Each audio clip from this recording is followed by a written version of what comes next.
বিষ্ণুপুরের বিজেপি প্রার্থী সৌমিত্র খাঁ এবং তার সঙ্গে যে অনুগামীরা ছিলেন তাদেরকে গাড়ি আটকে মারধরের অভিযোগ উঠেছে বাঁকুড়ার পাত্রসায়রে। গতকাল ভোটের প্রচারে বেলুর গ্রাম পঞ্চায়েত এলাকায় যান সৌমিত্র এবং সোনামুখীর বিজেপি বিধায়ক দিবাকর ঘরামি।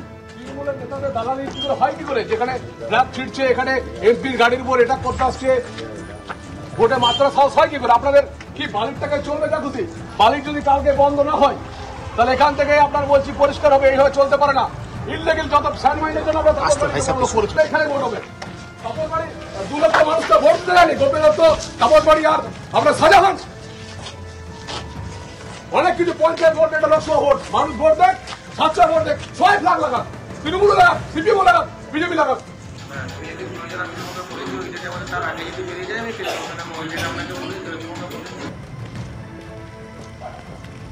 সৌমিত্র খান বিষ্ণুপুরের বিজেপি প্রার্থী, প্রচারে বেরিয়েছিলেন তিনি এবং গাড়ি আটকে তাকে এবং হেনস্থা করা হয় এবং তার সঙ্গে যে বিজেপি কর্মী সমর্থকরা ছিলেন তাদের মারধর করা হয়, এমনটাই অভিযোগ তিনি শাসক দলের বিরুদ্ধে করছেন। তৃণমূলের অঞ্চল সভাপতির নেতৃত্বে বিজেপি কর্মীদের মারধর করা হয় বলে তাঁর অভিযোগ।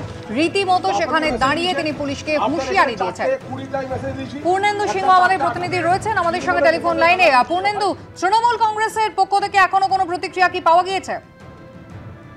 দেখো, তৃণমূল কংগ্রেসের যেটা প্রতিক্রিয়া, যেটা প্রাক্তন শ্রী সুজাতা মণ্ডল, যিনি বিষ্ণুপুর লোকসভা তৃণমূলের প্রার্থী হয়েছেন, তিনি যেটা দাবি করছেন যে এই ঘটনা কোন রকম তৃণমূল কংগ্রেস কোন রকম কোনো যুক্ত নয়, এটা পুরোপুরি ফুটেজ পাওয়ার জন্য এবং সেটিং।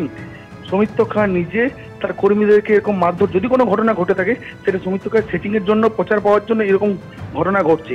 যেমন দেখা গেল গতকাল যে পাত্রসায়র এলাকা, বেলুট এলাকায় যখন ভোট প্রচারে যান বিষ্ণুপুর বিজেপি প্রার্থী সৌমিত্র খাঁ গাড়ি নিয়ে, যেটা সৌমিত্র খাঁ অভিযোগ করছে যে তার গাড়িকে আটক করে বেশ কয়েকজন তৃণমূল দুষ্কৃতীরা তারা স্লোগান দেখাতে থাকে। সৌমিত্র খাঁয়ের অভিযোগ, এরপর দেখা যায় ঘটনাস্থলে যে পুলিশকে একটা হুমকির সুরে সৌমিত্র খাঁ কথা, মানে জোর আওয়াজ করে কথাবার্তা বলেন এবং হুমকির সুরে দেখা যায় পুলিশকে দিতে।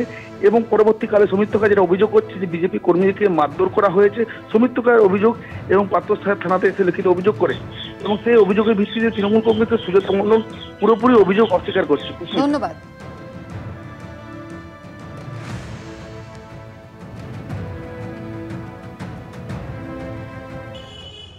যেভাবে হয় ডিজিপি, এসপি, ওসি সেই মেল এসেছিল, তারপরে তাপসবাড়ি এক গুন্ডা আমাদের বিজেপির কর্মীদেরকে মারধর করতে গেছিল। আমি একটা কথা বারবার ওসিকে বলতে চাইছি যে ওসি বালির টাকা তোলার জন্য বেলুড় রসুলপুরে একটা অবৈধ খাদান, সেইটাকে চালু রাখার জন্য তাপসবাড়ি একটা তৃণমূলের গুন্ডা, তৃণমূলের হারমাদ, তার কাছ থেকে টাকা নিয়ে তাপসবাড়িকে দিয়ে এলাকার মানুষকে অত্যাচার করছে।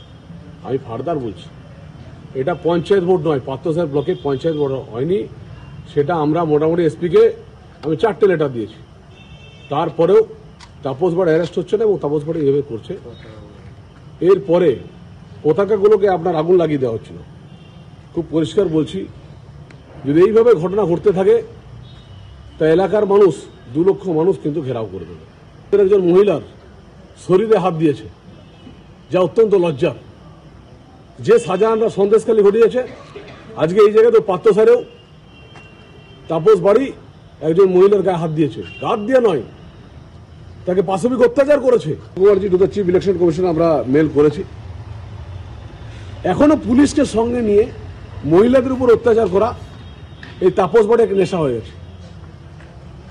আমরা চাই তাপসবাড়ি ইমিডিয়েট অ্যারেস্ট হোক। চরিত্র তো আমি জানি, উনি ভীষণ ভালো অভিনেতা, ঠিক আছে। যত না ওনার নেতা হিসেবে দর আছে, উনি মানুষকে ঠকানো, টুপি পরানোর অভিনেতা হিসেবে ওনার দর আছে। তার কারণ আমার তো পরিষ্কার মনে হচ্ছে উনি যেভাবে তৃণমূলের একজন অঞ্চল সভাপতিকে ডাইরেক্ট আক্রমণ করছেন না জেনে বুঝে, তাতে মনে হচ্ছে এটা যেন কোথাও একটা সেটিং গল্প। উনি নিজেই দুষ্কৃতীদেরকে মানে উস্কে ওনার নিজের দলের কর্মীদের নিজেই মার খাওয়া করিয়েছেন।